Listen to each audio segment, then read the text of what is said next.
കേരള യൂണിവേഴ്സിറ്റിയുടെ BCom semester 3, അതുപോലെ തന്നെ മറ്റ് യൂണിവേഴ്സിറ്റികളുടെ ബികോം, കൂടാതെ കേരള യൂണിവേഴ്സിറ്റിയുടെയും മറ്റ് യൂണിവേഴ്സിറ്റികളുടെ BBA തുടങ്ങിയ കോഴ്സുകൾക്കുള്ള വളരെ പ്രധാനപ്പെട്ട ഒരു വിഷയമാണ് ഓൺട്രപ്രണർഷിപ്പ് ഡെവലപ്മെൻറ്റ്, സംരംഭകത്വ വികസനം.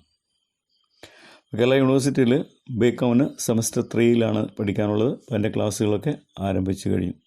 അപ്പോൾ ഈ സമയത്ത് ഒരു ഇൻട്രഡക്ഷൻ ടു ഓൺട്രപ്രണർഷിപ്പ് ഡെവലപ്മെൻറ്റ്, അതാണ് ഞാൻ ഈ ഒരു പ്രസൻറ്റേഷനിൽ കൂടെ നടത്താൻ ആഗ്രഹിക്കുന്നത്. തുടർന്നുള്ള സീരീസിൽ നമുക്കത് വിശദമായിട്ട് ആ സബ്ജക്റ്റ് പഠിക്കാം. ഇന്നിപ്പോൾ ആദ്യമായി ഈ വിഷയം പഠിക്കുന്ന ഒരു വിദ്യാർത്ഥിയെ സംബന്ധിച്ചിടത്തോളം, പ്രത്യേകിച്ചും കേരള യൂണിവേഴ്സിറ്റിയുടെ സെമസ്റ്റർ 3 ബികോമിന് വന്നിരിക്കുന്ന കുട്ടികൾക്കുള്ള ഒരു ചെറിയ ഇൻട്രഡക്ഷനാണ് ഞാൻ തരാനായിട്ട് ഉദ്ദേശിക്കുന്നത്. നമ്മുടെ ഒരു കോർ കോഴ്സാണിത്. കോർ കോഴ്സ് നമ്പർ 5 ആണ്. That is the entrepreneurship development. ഇതിൻ്റെ എയിം യൂണിവേഴ്സിറ്റി സിലബസിൽ അല്ലെങ്കിൽ പറഞ്ഞിരിക്കുന്ന ഇതാണ്: to equip the students to have a practical insight for becoming an entrepreneur. To equip the students to have a practical insight, പ്രായോഗികമായിട്ടുള്ളൊരു ഉൾക്കാഴ്ച എന്തിനുള്ളതാണ്? For becoming an entrepreneur. അപ്പോൾ ശ്രദ്ധിക്കുക, ഇന്നിപ്പോൾ ബികോം ബിരുദം നേടിയ ശേഷം വിജയകരമായ രീതിയിൽ നല്ല മാർക്കോടെ നിങ്ങൾ ബികോം പാസ്സായി എന്ന് വിചാരിക്കുക. ഇനി ബികോം ആയാലും മറ്റേതൊരു ഡിഗ്രി കോഴ്സ് പാസ്സായാലും നിങ്ങളുടെ മുന്നിലുള്ള ഓപ്ഷൻസ് എന്ന് പറയുന്നത് വളരെയധികം ഓപ്ഷൻസ് ഉണ്ടെങ്കിലും ഞാനതിനെ ഒരു 4 കാറ്റഗറി ആയിട്ട് തരംതിരിക്കുകയാണ്. First one is going for higher studies. Normal കോഴ്സിൽ ബികോം കഴിഞ്ഞാൽ MCOM, ചിലപ്പോൾ MBA, അതല്ലെന്നുണ്ടെങ്കിൽ നേരത്തെ നമ്മൾക്ക് സാധിക്കാതിരുന്ന ചാർട്ടേഡ് അക്കൗണ്ടൻസി അല്ലെങ്കിൽ കോസ്റ്റ് അക്കൗണ്ടൻസി പഠനം ചിലപ്പോൾ ഈ സ്റ്റേജിൽ ചിലപ്പോൾ അതിനെപ്പറ്റി ആലോചിച്ചെന്ന് വരാം. ഇപ്പോൾ CA, CMA, CS company secretary, ഇപ്പോൾ ഇതുപോലുള്ള കോഴ്സുകൾ വേണമെങ്കിലാവാം. ഇനി അതെല്ലാം ഒന്ന് വേറിട്ട് ചിന്തിക്കുന്നവരാണെങ്കിൽ ചിലപ്പോൾ താല്പര്യം മറ്റേതെങ്കിലും മേഖലയിലാണെങ്കിൽ MSW, LLB, ജേർണലിസം, ഇങ്ങനെയുള്ള മറ്റു പല മേഖലകളുമുണ്ട്. അപ്പോൾ എന്തായാലും MCOM അല്ലെങ്കിൽ MBA ആണ് സാധാരണഗതിയിൽ. ചിലരുടെയെങ്കിലും കേസിൽ CA, CMA ഉള്ള കേസുകളൊക്കെ വരാം, അല്ലെങ്കിൽ കോഴ്സുകളെ പറ്റി ആലോചിച്ചെന്ന് വരാം, കമ്പനി സെക്രട്ടറിഷിപ്പിനെ പറ്റി ആലോചിച്ചെന്ന് വരാം. ഒപ്പം തന്നെ ഞാൻ പറഞ്ഞ മറ്റ് മേഖലകളെ പറ്റിയും വേറിട്ട് ചിന്തിക്കുന്നവർ ആലോചിച്ചെന്ന് വരാം. എന്തായാലും ഹയർ സ്റ്റഡീസ്, ബികോം കഴിഞ്ഞ് മെജോറിറ്റി ചിന്തിക്കുന്നത് ഹയർ സ്റ്റഡീസിനെ പറ്റിയാണ്. ഇനി രണ്ടാമത്തെ ഓപ്ഷൻ എന്ന് പറയുന്നത്, ഹയർ സ്റ്റഡീസ് അല്ലാതെയുള്ള രണ്ടാമത്തെ option, to become job seekers, തൊഴിൽ അന്വേഷകരെ. മത്സര പരീക്ഷകളൊക്കെ എഴുതി കേരള PSCയുടെ മത്സര പരീക്ഷകളോ, അതല്ലെങ്കിൽ നമ്മുടെ UPSC യൂണിയൻ പബ്ലിക് സർവീസ് കമ്മീഷൻ്റെ പരീക്ഷകളോ, അല്ലെങ്കിൽ സ്റ്റാഫ് സെലക്ഷൻ കമ്മീഷൻ്റെയോ, അല്ലെങ്കിൽ റെയിൽവേ പോലുള്ള മറ്റു പല റിക്രൂട്ട്മെൻറ്റ് ബോർഡുകളിലെ മത്സര പരീക്ഷകൾ, അല്ലെങ്കിൽ ബാങ്കിൽ കയറാനുള്ള ബാങ്ക് എംപ്ലോയി ആയിട്ട്, that is clerical post or officers post, അങ്ങനെയുള്ള പല പോസ്റ്റുകളിലേക്കുള്ള മത്സര പരീക്ഷകൾക്ക് വേണമെങ്കിൽ ജോയിൻ ചെയ്യാം. അപ്പോൾ ഹയർ സ്റ്റഡീസ് ആവാം, അല്ലെങ്കിൽ ജോബ് സീക്കേഴ്സ് ആവാം. നല്ലൊരു ജോലി ലക്ഷ്യം കണ്ടുകൊണ്ട് ആ ഒരു മേഖലയിലുള്ള ഏതെങ്കിലും ഒരു കോച്ചിങ് സെൻറ്ററിൽ കോച്ചിങ്ങിന് ചേരാം, അല്ലെങ്കിൽ വീട്ടിലിരുന്ന് തന്നെ നിങ്ങൾക്ക് അതിനനുബന്ധമായ സ്റ്റഡി മെറ്റീരിയൽസ് കഴിഞ്ഞ ദിവസം ഞാൻ പറഞ്ഞ, അല്ലെങ്കിൽ നമ്മുടെ അക്കൗണ്ടിങ്ങായിട്ട് ബന്ധപ്പെട്ട എസ്സുകൾ കളക്ട് ചെയ്തുകൊണ്ട് നിങ്ങൾക്ക് പഠനം ആരംഭിക്കുകയും ചെയ്യാം. എന്തായാലും രണ്ടാമത്തെ ഓപ്ഷൻ മെജോറിറ്റി ഡിഗ്രി സ്റ്റുഡൻസിൻ്റെയും അല്ലെങ്കിൽ ബികോം കഴിയുന്നൊരു വിദ്യാർത്ഥിയുടെയും അടുത്ത ഒരു ചോയ്സ് അല്ലെങ്കിൽ ഓപ്ഷൻ എന്ന് പറയുന്നത് to be a job seeker, തൊഴിൽ അന്വേഷകരാകുക എന്നുള്ളതാണ്. തൊഴിൽ തേടാനും നേടാനും ഉള്ള പരിശ്രമം, തൊഴിൽ തേടാനും നേടാനുമുള്ള ഒരു ശ്രമം ആരംഭിക്കും കുറച്ച് പേര്. ചിലർ ചിലപ്പോൾ നേരിട്ട് തന്നെ അത്യാവശ്യം ഉടനെ തന്നെ ജോലി ആവശ്യമുള്ളവരൊക്കെയാണ്. വീട്ടിലെ സാഹചര്യം കൊണ്ട് ഉടൻ തന്നെ ജോലി വേണമെന്നുണ്ടെങ്കിൽ ചിലപ്പോൾ അവർ ഏതെങ്കിലും സ്വകാര്യ സ്ഥാപനങ്ങളിലോ അല്ലെങ്കിൽ വിദേശത്തൊക്കെ ജോലി നേടിയെന്നും വരാം. ഇനി മൂന്നാമത്തെ ഒരു വിഭാഗമുണ്ട്, ദറ്റ് ഈസ് ജോബ് പ്രൊവൈഡേഴ്സ് ആവുക. തൊഴിൽ ദായകരായിട്ട് നിങ്ങൾക്ക് മാറാം. You can be job providers, you can be your own boss, you can be your own boss, or you can enter in the world of self-employment. സ്വയം തൊഴിൽ കണ്ടെത്താം, സ്വന്തമായൊരു ബിസിനസ് ആരംഭിക്കാം. ടാറ്റ, ബിർള, അംബാനി പോലെയുള്ള വലിയ ബിസിനസ്സുകാരായിട്ടോ, അല്ലെങ്കിൽ നമ്മുടെ കേരളത്തിൽ തന്നെയുള്ള കൊച്ചൗസേപ്പ് ചിത്രപ്പള്ളി എന്ന് പറയുന്ന ഒരു മാതൃകാ പുരുഷൻ നമുക്കുണ്ട്. ഒരു BSc ഫിസിക്സുകാരൻ എന്ന ഉയരങ്ങൾ താണ്ടി അങ്ങേയറ്റം ഉയരങ്ങളിൽ എത്തിയിരിക്കുന്ന ഒരു ബിസിനസ്മാൻ, നിങ്ങൾക്കൊക്കെ മാതൃകയാവേണ്ട ആളാണ്. ഒരവസരം മുതലാക്കി സ്റ്റെബിലൈസർ നിർമ്മാണം എന്ന് പറയുന്ന ഒരു അവസരം അത് മുതലാക്കി V-Guard എന്ന് പറയുന്ന സ്റ്റെബിലൈസർ നിർമ്മിച്ചു. അദ്ദേഹം ഇന്ന് ലോകം അറിയപ്പെടുന്ന ഒരു ബിസിനസ്മാനായി മാറിയിരിക്കുന്നു. അപ്പോൾ ഒരു ഐഡിയ, അതിനൊരു പ്ലാൻ, അതിനൊരു ആക്ഷൻ, അത്രയേ ഉള്ളൂ. ഒരു ജോബ് പ്രൊവൈഡർ അല്ലെങ്കിൽ നിങ്ങൾ ഒരു സ്വന്തം ബിസിനസ് ആരംഭിച്ചാൽ മനസ്സിൽ വെക്കേണ്ട 3 കാര്യങ്ങളേ ഉള്ളൂ. You should have an idea, you should have A plan and there should be action. വിശദമായിട്ട് നമുക്ക് പിന്നീട് ആ സബ്ജക്റ്റിലേക്ക് കടക്കുമ്പോഴും നോക്കാം. ഇപ്പോൾ ഞാൻ പറഞ്ഞതുള്ളൂ, ജോബ് പ്രൊവൈഡേഴ്സ്, തൊഴിൽദായകരായി മാറും. പിന്നെ 4മതൊരു ഓപ്ഷനുണ്ട്. ഈ പറഞ്ഞ ഏതെങ്കിലും ഒരു കാര്യം ചെയ്യുന്നതിൻ്റെ, ഇപ്പോൾ ഈ പറഞ്ഞ ജോബ് സീക്കറായിട്ട് തൊഴിൽ അന്വേഷിക്കുന്നു, അതുപോലെ തന്നെ തൊഴിൽ നൽകാൻ പറ്റിയ തരത്തിൽ ഏതെങ്കിലും സ്വന്തം ബിസിനസ് ആരംഭിക്കുന്നു. ഒപ്പം തന്നെ നമ്മൾ ഈവനിങ് കോഴ്സുകൾക്ക് ചേർന്നുകൊണ്ടോ അതല്ലെങ്കിൽ ഡിസ്റ്റൻസ് എഡ്യൂക്കേഷൻ്റെ കോഴ്സുകൾക്ക് ചേർന്നുകൊണ്ടോ പഠനം തുടരാം.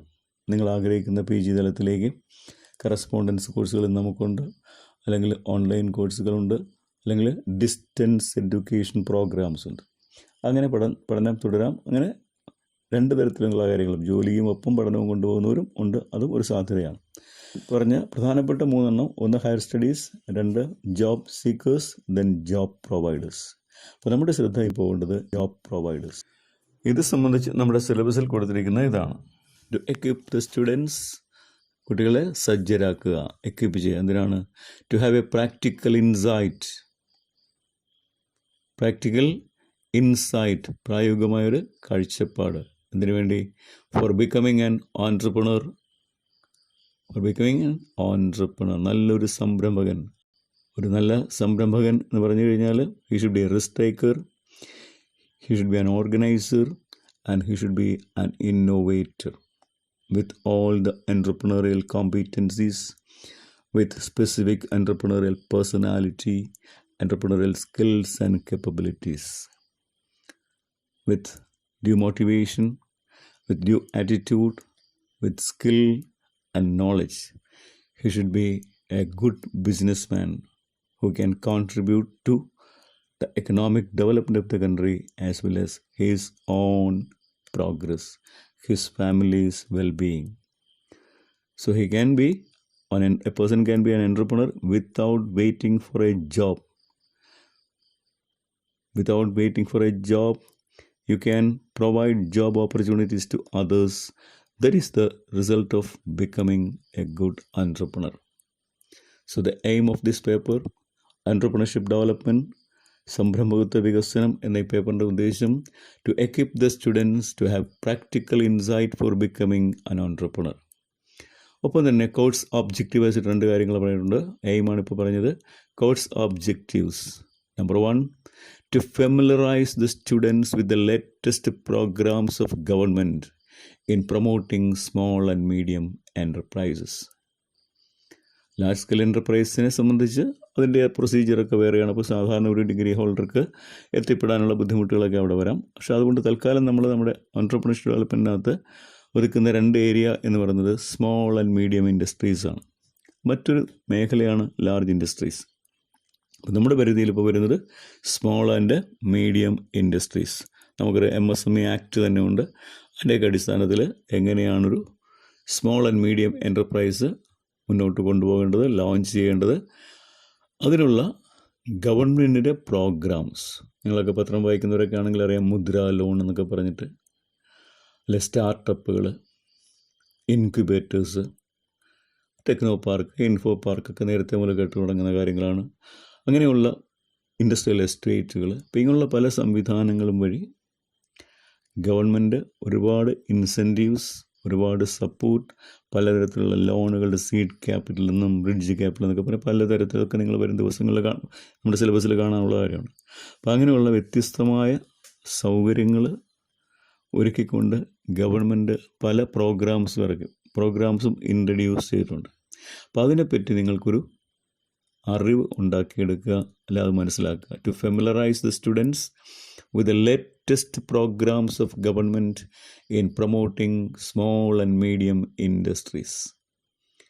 അതാണ് ഒരു പ്രധാന ഒബ്ജക്റ്റീവായിട്ട് പറഞ്ഞിരിക്കുന്നത്. ഒപ്പം to impart knowledge regarding starting of new ventures. അപ്പോൾ 2 കാര്യങ്ങളാണ് ഈ സിലബസ് കൊണ്ട് ലക്ഷ്യം വെക്കുന്നത്. അപ്പോൾ നേരത്തെ പറഞ്ഞൊരു പ്രാക്ടിക്കൽ ഇൻസൈറ്റ് വേണം നല്ല ഓൺട്രപ്രണർ ആവാൻ. പക്ഷേ അതിനു വേണ്ടിയുള്ള 2 ലക്ഷ്യങ്ങളാണ് ഈ സിലബസിനകത്തുള്ളത്.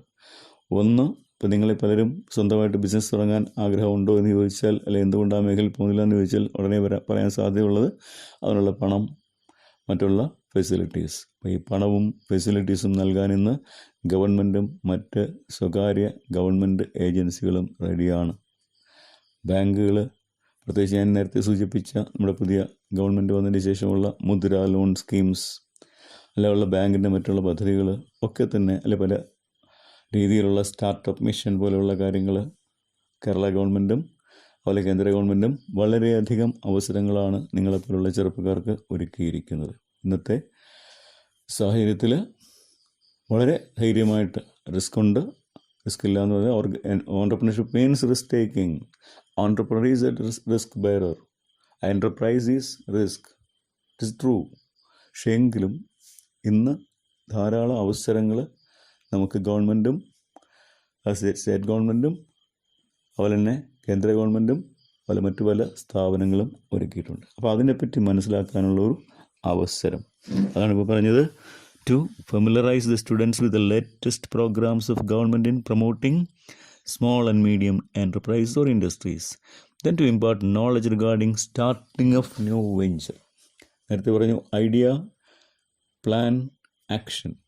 ആ ഒരു ഐഡിയ ജനറേറ്റ് ചെയ്യുക, generation of the project idea, ഒരു ബിസിനസ് പ്ലാൻ തയ്യാറാക്കുക, അതിൻ്റെ ഫീസിബിലിറ്റി സ്റ്റഡി നടത്തുക, അതുപോലെ തന്നെ ഒരു നല്ല പ്രോജക്റ്റ് റിപ്പോർട്ട് പ്രിപ്പയർ. ഇപ്പോൾ നമ്മൾ ബാങ്കിൽ ഇപ്പോൾ മുദ്ര ലോണായാലും മറ്റുള്ള ലോൺ ചെന്നാൽ അവർ ചോദിക്കും were is your project report. ഒരു നല്ല പ്രോജക്റ്റ് റിപ്പോർട്ട് കയ്യിലുണ്ടെങ്കിൽ അത് ഫീസിബിൾ ആണെന്ന്